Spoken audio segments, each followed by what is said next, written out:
Jika kalian kesal dengan tulisan di pojok kanan bawah yang selalu muncul karena Windows kalian tidak aktif, santuy. CD Cover adalah solusinya. CD Cover adalah website yang menawarkan produk Kay dengan harga terjangkau seperti produk Kay Windows 10, Microsoft Office, serial Kay Games, dan lain-lain. Kamu bisa mendapatkan Windows 10 Pro Global dengan harga hanya $13.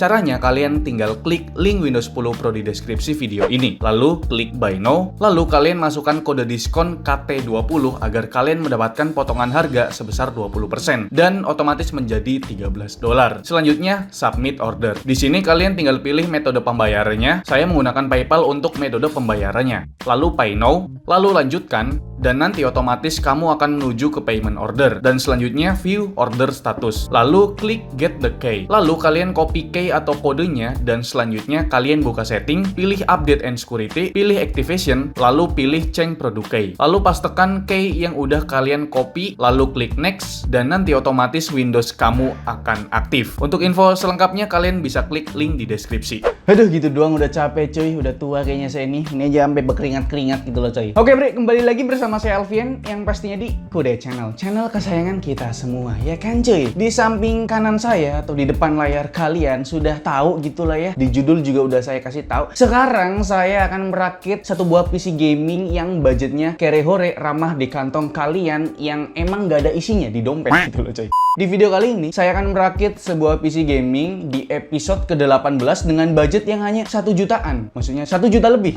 Nah, di video kali ini saya menggunakan prosesor dari Intel dan VGA card-nya dari AMD. Biar dikira bukan fanboy gitu kan. Ya memang bukan fanboy. Intel saya suka, AMD juga saya suka. Di video kali ini budgetnya cuma 1 jutaan. Jadi buat kalian-kalian nih, para pelajar atau para anak-anak kos-kosan yang merantau jauh-jauh, ini cocok banget dijadikan PC pertama kalian karena memang untuk dayanya itu nggak terlalu boros gitu kan. Udahlah, langsung aja saya kasih tahu untuk komponennya, nggak usah lama-lama gitu kan. Untuk komponen yang pertama, tadi saya udah kasih tahu menggunakan prosesor Intel. Nah, prosesornya itu Intel Core i5 generasi kedua, yaitu 2310 dengan speed 2,9 GHz. Yang pastinya udah 4 core 4 thread atau quad core. Ini prosesor TDP-nya sih 95 watt. Tapi setelah saya tes untuk bermain game seperti PUBG Lite, PUBG Mobile, GTA 5, Fortnite, itu penggunaan maksimal dayanya itu cuma 50 watt doang. Jadi nggak sampai 95 watt. Itu artinya ya ramah lingkungan gitu kan. Ramah yang namanya anak kos-kosan gitu kan. Jadi cocok banget lah ini ya kan. Dan untuk harga dari prosesor Core i5 2310 ini adalah 350.000. Dan yang selanjutnya komponen kedua yaitu motherboard. Karena memang motherboard yang saya gunakan branded juga, jadi saya sarankan juga branded, yaitu motherboard Dell H61R. Tapi ini khusus untuk generasi kedua. Kalian nggak bisa pakai generasi ketiga karena memang motherboard kayak gini nih nggak dikasih update BIOS sama brand. Males banget mereka. Yang penting kan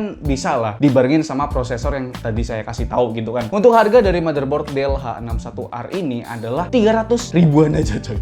Karena di rakitan episode ke-18 ini saya menggunakan Core i5 generasi kedua, jadi saya mengasih VGA card yang nggak usah tinggi-tinggi banget lah, karena memang ini budgetnya 1 juta. Itu saya menggunakan VGA card dari AMD, yaitu Sapphire Vapor X Radeon HD 5750 dengan VRAM 1GB, 128-bit, dan udah DDR5. Ya, menurut saya sih Core i5 generasi kedua atau Core i3 generasi ketiga itu cocoknya dibarengin sama VGA card dengan VRAM 1GB, DDR5. Karena kalau misalkan kita menggunakan 2GB, 3GB, ataupun 4GB, itu berasa banget bottleneck-nya. Tapi kalau misalkan kalian pakai VRAM 2GB, itu nggak berasa bottleneck-nya lah. Untuk harga dari Radeon HD 5750 adalah 350 ribuan atau sekitar 350 sampai 400 ribuan. Ya kalian hoki-hokian lah gitu cari yang termurah gitu kan. Dan selanjutnya untuk memori atau RAM-nya. Karena memang ini kan PC gaming di tahun 2020, jadi saya kasih RAM 8GB itu udah cukup. Karena saya sendiri juga pakai 8GB, kalian nggak usah tinggi-tinggi lah gitu kan. Karena memang budgetnya cuma 1 juta, masa ya mau dikasih 16GB. Jadi saya menggunakan RAM dari Trustchamp dan saya menggunakan dual channel. Ya walaupun ini udah menggunakan VGA card eksternal, jadi apa salahnya sih kita menggunakan dual channel gitu kan, ya biar performanya makin bagus lagi lah gitu. Padahal ya cuma sedikit doang sih perubahannya. Untuk harga dari RAM 2x4GB sama dengan 8GB dengan speed 1600 MHz, itu harganya adalah 160.000 per kepingnya, per 4GB-nya. Jadi kalau misalkan kalian beli 2 ya dikali 2. 160 kali 2, 320.000. Untuk penyimpanan, karena kalau nggak ada penyimpanan kita mau naruh sistem di mana? Di hati ya sih. Oke, cukup.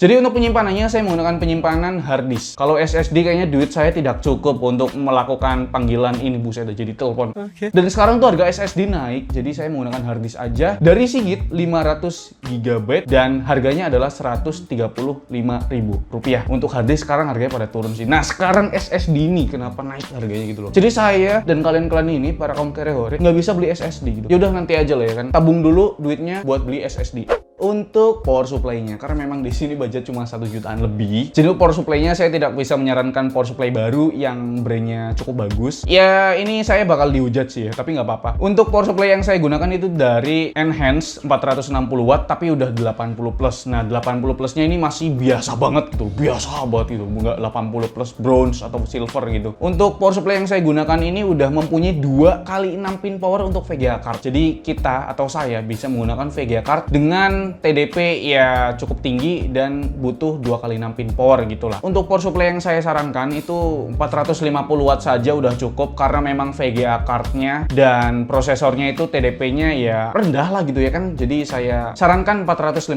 watt PSU Korea. Ya ini bentar lagi saya dihujat sih. Ya inget aja nih menit keberapa pasti di tag. Power supply-nya jelek nanti meleduk. Nah nanti lihat di komentar nih. Saya suka membaca komentar dari kalian. Untuk harga dari power supply-nya itu harganya sekitaran Rp140.000. Kalian udah mendapatkan 450 watt yang udah ada 1 kali 6 pin powernya untuk VGA card-nya. Karena memang VGA card yang saya gunakan itu membutuhkan 1 kali 6 pin power tambahan gitu lah kan. Komponen yang nomor 7 untuk melindungi semua komponen-komponen yang saya sebutkan tadi, yaitu casing atau rumahnya. Untuk casing ini saya kemarin atau semalam tuh saya cari 7 keliling dunia gitu kan, 7 keliling dunia dong. Pokoknya saya cari-cari casing yang murah tapi tidak membuang kesan yang sangat ganteng gitu loh coy. Untuk casing yang saya sarankan buat kalian itu adalah casing dari Infinity Elysium yang harganya cuma 217.000. Dan casing yang saya gunakan ini casing dari Cooler Master yang dia tuh keluaran tahun 2009-an gitulah. Jadi modelnya tuh kayak gini doang ya, akrilik, nggak tempered glass dan tidak ada kabel manajemen. Jadi kalau kalian lihat tuh kabel-kabelnya itu berantakan banget, gila sih. Casing ini saya beli kurang lebih 150.000 gitu kan. Tapi ini ada nama Cooler Master gitu loh coy. Tapi ya yang saya sarankan juga nggak kalah bagusnya kok. Dia udah akrilik atau transparan tapi dia nggak free fan. Nah untuk fan-nya ini karena saya menggunakan fan 12 cm berwarna merah, ya saya sarankan sama juga lah ya kan. Fan berukuran 12 cm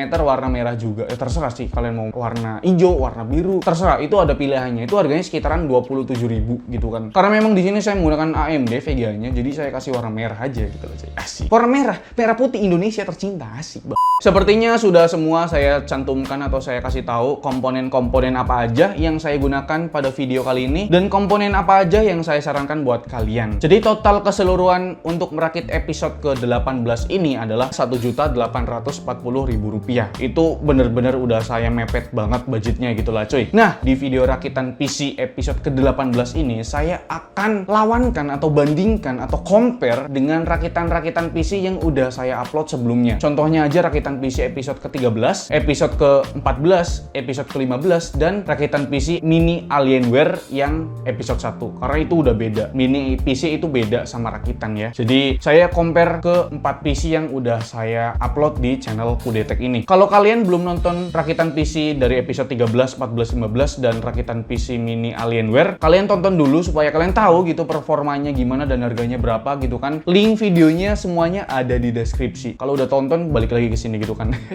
Nambah AdSense. Oke. Jadi saya udah siapkan skor dari Cinebench R15, skor dari 3D Mark Firestrike dan FPS dari beberapa game, contohnya aja ada Dota 2, CS:GO, GTA 5, Fortnite, PUBG Lite dan PUBG Mobile Emulator. Jadi saya udah menyiapkan 6 game. Jadi setelah saya simpulkan ya, untuk prosesornya ini itu menghasilkan skor 400 dan setelah saya bandingkan dengan keempat PC yang sebelumnya saya upload, ini termasuknya bagus karena memang skor paling tinggi itu di mini PC Alienware ya, karena memang itu menggunakan prosesor Core i5 2320. Sedangkan yang episode ke-18 ini yang sedang saya kasih tahu ke kalian itu menggunakan prosesor Core i5 2310. Jadi ini memang adiknya. Cuma beda 9 poin skornya gitu kan. Untuk juara kedua udah pasti episode ke-18 ini. Dan untuk harganya ini paling murah di antara yang lainnya yang udah saya upload sebelumnya gitu kan, yaitu 1,8 juta. Yang lainnya itu episode ke-13 itu 2,7 juta. Episode ke-14 2,5 juta. Episode ke-15 2,4 juta. Nah, sedangkan dengan episode yang mini PC ini, yang Alienware itu 2,8 juta. Berarti kan memang ini hemat banget, dan untuk performanya nggak jauh beda sama yang sebelumnya udah saya upload gitu. Nah, tapi untuk skor dari 3D Mark Firestrike ini untuk episode ke-18 ini paling rendah sendiri skornya, karena memang di sini saya menggunakan VGA card yang VRAM-nya cuma 1 GB 128 bit DDR5. Nah, sedangkan yang lainnya itu VGA-nya gar-gar banget ya. Ada dari GTX 570, baru ada GTX 560 dan GTX 660 Ti. Ya udah jelas untuk Radeon HD 5750 itu udah kalah lah. Itu sekelasnya untuk GT 640 yang DDR5. Kan udah beda kasta lagi. Makanya di VGA card ini memang di skor 3D Mark Firestrike VGA-nya kalah di episode ke-18 ini. Tapi untuk prosesornya menang juara 2. Kan lumayan gitu loh coy. Dilihat dari harganya cuma 1,8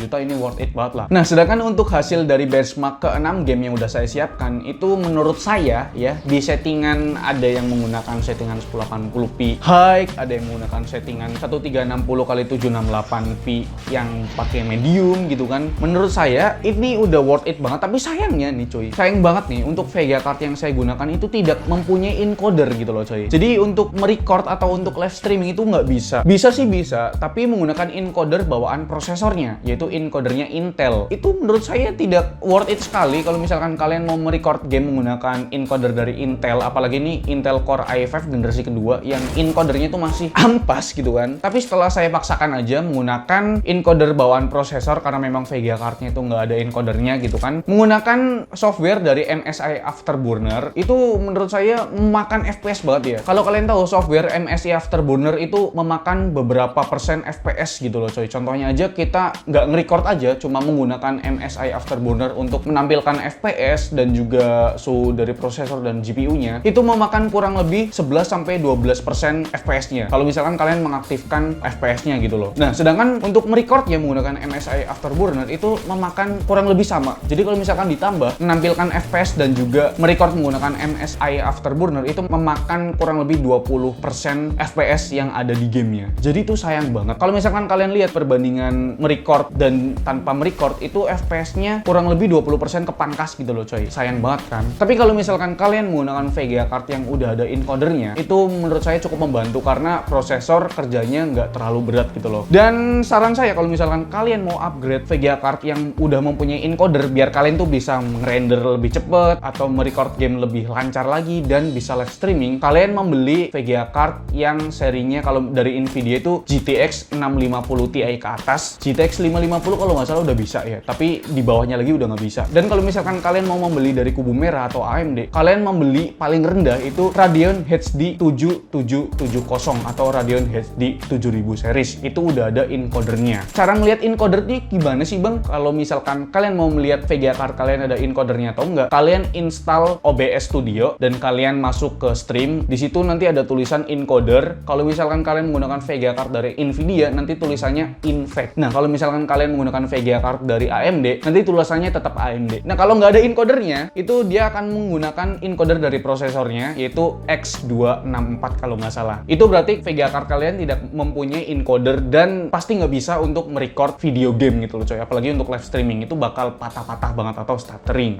Dan selanjutnya untuk penggunaan daya dan juga bottleneck. Untuk penggunaan daya setelah saya gunakan PC ini mengetes game, contohnya aja Fortnite, GTA 5, itu kan termasuk game berat. Dengan TDP prosesornya itu 95 watt dan saya gunakan full load untuk bermain game, itu maksimal penggunaan dayanya untuk prosesornya aja itu nggak sampai 55 watt ya. Itu cuma 50 watt, itu paling maksimal banget kalau misalkan memang gamenya lagi berat-beratnya gitu loh coy. Menurut saya memang ini cocok banget buat kalian para pelajar atau kalian yang masih ngekos atau rumahnya listriknya kecil. Ini PC episode ke-18 dengan budget 1,8 juta cocok banget buat kalian untuk menjadi PC pertama kalian gitu loh coy. Karena penggunaan dayanya menurut saya nggak terlalu tinggi, VGA cardnya juga nggak terlalu tinggi juga, TDP-nya cuma butuh 1,6 pin power doang, TDP-nya juga cuma 75 watt TDP VGA cardnya gitu. Ini cocok banget lah buat kalian gitu. Dan untuk masalah bottleneck, kan tadi udah saya bilang di awal, untuk prosesornya menggunakan Core i5 generasi kedua dan VGA cardnya paling disarankan menggunakan VGA card dengan VRAM 1 GB DDR5. Itu tidak ada bottleneck sama sekali sih setelah saya tes ya. Prosesornya kadang 100% kalau misalkan dalam keadaan record, karena memang VGA cardnya nggak ada encodernya. Kalau misalkan nggak nge-record ya antara prosesor dan juga VGA cardnya seimbang. Kadang 78%, kadang 100% bareng-bareng, 98%. Jadi menurut saya nggak ada bottleneck sama sekali di rakitan PC episode ke-18 ini. Jadi menurut kalian gimana? Apakah rakitan PC episode 18 ini worth it banget gitu kan? Coba tulis di kolom komentar. Saya pengen denger komentar dari kalian gitu mengenai rakitan PC episode 18 ini. Kalau misalkan kalian suka dengan video ini, ya jangan lupa untuk tekan tombol like gitu lah. Kalau misalkan nggak suka, ya udah di dislike aja nggak apa-apa. Kalau misalkan teman-teman belum subscribe atau teman-teman pendatang baru gitu baru tahu channel ini, jangan lupa untuk tekan tombol subscribe dan nyalakan loncengnya biar kalian nggak ketinggalan video-video terbaru dari saya atau dari channel ini. Dan sampai jumpa di lain video. Saya Alfian selaku host di channel ini mengucapkan terima kasih. Bye-bye. Dadah.